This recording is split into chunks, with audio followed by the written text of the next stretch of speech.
Hello everyone, welcome to Tindamra. కిచెన్లో మీ చిమినీ filter ఇలా బాగా జిడ్డు పట్టిందా? వదిలించాలంటే చాలా చిరాకు అనిపిస్తుంది కదా, వదలడం లేదు కదా. కానీ ఇక్కడ ఒక నేను రెమెడీ చెప్తాను. 10 నిమిషాలు మీ కిచెన్లో చిమినీ మిలమలా మెరిసిపోతుంది. ఆ రెమెడీ ఏమిటో చూడాలంటే ఈ వీడియోని చివరి వరకు స్కిప్ చేయకుండా చూడండి. అలానే మా ఛానల్ని మీరు కొత్తగా చూసిన వారు అయితే తప్పనిసరిగా సబ్స్క్రైబ్ చేయండి. లైక్ చేయడం మటుకు అసలు మర్చిపోకండి. మా వీడియోస్ని మీరు లైక్ చేయండి. కొత్తగా చూసిన వారు అయితే సబ్స్క్రైబ్ చేయండి. అలానే పక్కన ఉన్న బెల్ ఐకాన్ క్లిక్ చేయండి.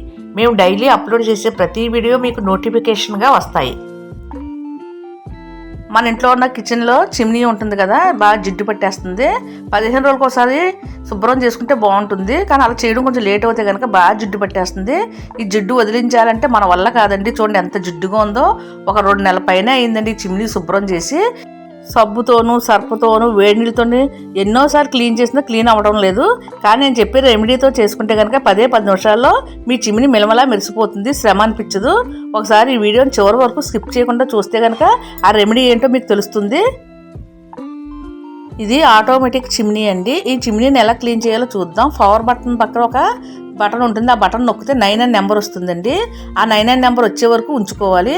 ఆ 9 నెంబరు 0 వచ్చే వరకు ఉంచుకోవాలి. ఇలా చేయడం వలన చిమ్నీలో ఉన్న జిడ్డు అంతా వదిలి పక్కనున్న చిన్న ప్లేట్లోకి వస్తుంది. తర్వాత చిమ్నీ ఉన్న ఫిల్టర్ని తీసి పక్కన పెట్టుకోవాలి. చూడండి ఎంత జిడ్డుగా ఉందో. ఈ జిడ్డు వదిలించాలంటే మన వల్ల కాదండి బాబోయ్, అంత జిడ్డు ఉంది. కానీ అంత జిడ్డు అయినా సరే 10 నిమిషాల్లో ఎలా వదిలించుకోవాలో నేను ఇప్పుడు చూపిస్తున్నాను.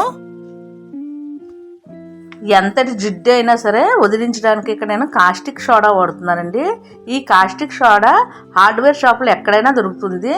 పావు కిలో 75-76 రూపాయలు ఉంటుంది. ఇక్కడ నేను పావు కిలో సగం తెప్పించుకున్నాను. ఇది పలుకులుగా ఉంటుంది. స్టవ్ పైన వాటర్ పెట్టి బాగా మరిగించాలి. ఈ వాటర్ మరిగేలోపు ఈ ఫిల్టర్ని మనం దలసరగా ఉన్న ట్రేలో వేసుకోవాలి.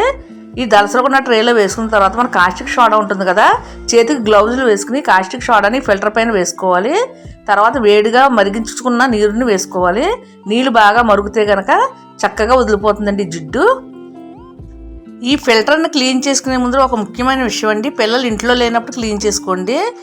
ఈ వాసన పీల్చడం పిల్లలకి పెద్దలకి కూడా మంచిది కాదండి. ఇది కెమికల్ రియాక్షన్. మీరు క్లీన్ చేసేటప్పుడు మాస్క్ పెట్టుకుని క్లీన్ చేసుకోండి. చేతికి గ్లౌజ్ వేసుకోవడం మట్టుకు మర్చిపోకండి. అసలు పీల్చకూడదండి. పిల్లలు లేని సమయంలో మీరు క్లీన్ చేసుకోండి. ఇది మట్టుకు అసలు మర్చిపోకండి. నైట్ టైం చేసి పెట్టుకుంటే కనుక ఇంకా మంచిది. కాస్టిక్ సోడా వేసిన తర్వాత కొంచెం మిగిలిపోతే కనుక వేరే కవర్లో వేసి గట్టిగా బిగించి పెట్టాలి. గాలి తగిలితే కనుక ఇది మొత్తం కరిగిపోతుందండి. చూడండి 10 నిమిషాల్లో చక్కగా జిడ్డు అంతా ఎలా వదిలిపోయిందో. ఒకవైపు అంతా బాగా వదిలిపోయిందండి. రెండో వైపు ఎలా వదిలిందో చూద్దాము. రెండో వైపు కూడా ఒకసారి ఇలా చాకుతో కానీ ఒక గరితో కానీ రెండో వైపు తిప్పుకోవాలి. లేదా గ్లౌజ్ వేసి కూడా తిప్పుకోవచ్చు. మీరు నైట్ టైం పడుకునేటప్పుడు ఇలా వేడివేడి నీటిలో కాస్టిక్ సోడా వేసి నానబెట్టుకుని ఉంచుకోండి. ఉదయానికల్లా ఇంకా బాగుంటుంది. అదైతే పిల్లలు కూడా ఇంట్లో ఆ టైంలో పడుకుంటారు కదా, ఆ టైంలో చేసుకోండి.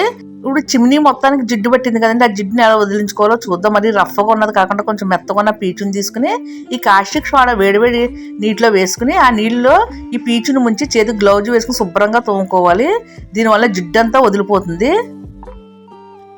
మొత్తం అంతా ఈ వాటర్తో శుభ్రంగా తోముకున్న తర్వాత క్లాత్ ముంచి తడి క్లాత్ తోటి శుభ్రంగా తుడుచుకోవాలి. తర్వాత పొడి క్లాత్తో కూడా తుడుచుకోవాలి.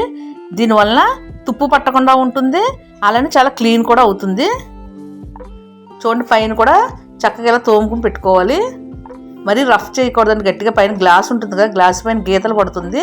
మెత్తని పీచుతో తుడుచుకోవాలి. తర్వాత తడి క్లాత్తో తుడిచి పొడి క్లాత్తో శుభ్రంగా తుడుచుకోవాలి. రెండు వైపులా వేడివేడి నీటిలో బాగా నానబెట్టుకున్నాం కదా, ఇప్పుడు ఎలా వదిలిందో చూద్దామండి. చూడండి రెండు వైపులా జిడ్డు ఎంత బాగా వదిలిందో. అదే మనం చేతితో తోముకుంటే కనుక మన పని అయిపోతుందండి. అంత జిడ్డు ఉంది. కనీసం 15 రోజులకు ఒకసారన్నా క్లీన్ చేసుకోవాలి. ఇక్కడ నాకు 2 నెలల పైనే అయిందండి క్లీన్ చేయడం, అందుకే అంత జిడ్డు పట్టింది. దీనిలో ఉన్న వాటర్ అంతా వంచి వేసి చక్కగా కడిగి వేసుకుంటే సరిపోతుందండి. సబ్బు కూడా పెట్టనవసరం లేదు, అంత బాగా క్లీన్ అయింది. చక్కగా మంచిగా ఉన్న వాటర్తో శుభ్రంగా క్లీన్ చేసి తుడిచి ఎండలో పెట్టుకుంటే కనుక కొత్తదల్లా మెరిసిపోతుందండి. అంత ముందర అవుతుంది క్లీన్ చేయాలంటే చాలా కష్టపడేదాన్ని. ఇది క్లీన్ చేయాలంటే ఏడుపు కూడా వచ్చేసేదండి. కానీ ఇలా ఈజీ పద్ధతిలో చేయడం వల్ల చక్కగా 15 రోజులకోసారి కూడా క్లీన్ చేసుకోవడానికి వీలవుతుంది. మీరు కూడా ఈ చిమ్నీని ఈజీగా ఈ పద్ధతిలో పిల్లలేని సమయంలో చక్కగా క్లీన్ చేసుకోండి.